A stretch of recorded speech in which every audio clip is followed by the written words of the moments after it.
Third to last song on the album is a Fractured Dovetail Romance. And since we're in the musical neighborhood right now, let's start with the musical side of that song. I'll let Tyler take that one. That's my personal favorite song off the record. It just, considering how it's like so late in the album and just like how hard it hits, I couldn't imagine like any other song like replacing that in the track listing. I don't know, just like coming from the synth pop like track into just like a straight up just like blast beat, just like chaoticness. It's just so like it's awesome. But yeah, I think that song is also another song that like kind of like encapsulates like the entire theme of the record. Yeah, it's a cool song in my opinion. And it's awesome to get back to that, the songs that are demonstrative of that have a little taste of everything that's on the whole thing. Again, we started off this conversation talking about the importance of sequencing and the flow of a record. And this is a cool spot for a song like that to kind of, bring it all back together again.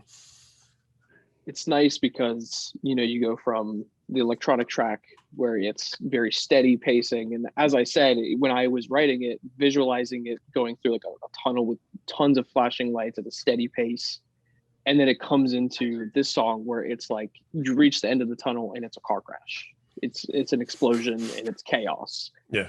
And it's such a perfect lead in. I think these two tracks back to back just do it, All right, so Fractured Dovetail Romance, lyrically. So lyrically, as I said with the first track, I felt like there needed to be at least some sort of hearkening to what wristmeetrazor is. And so this song lyrically is, again, a hearkening to a more of a heartbreak song.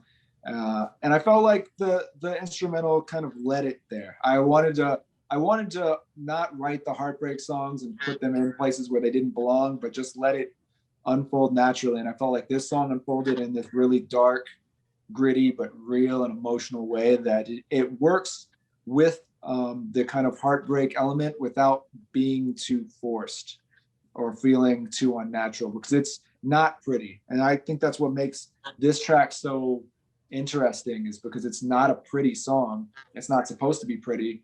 And so the lyrics, I thought, work in almost a contrast to that when you talk about some sort of the beauty of losing everything, as contrasted with the darkness of the track. It fills out the whole spectrum, I think, at least.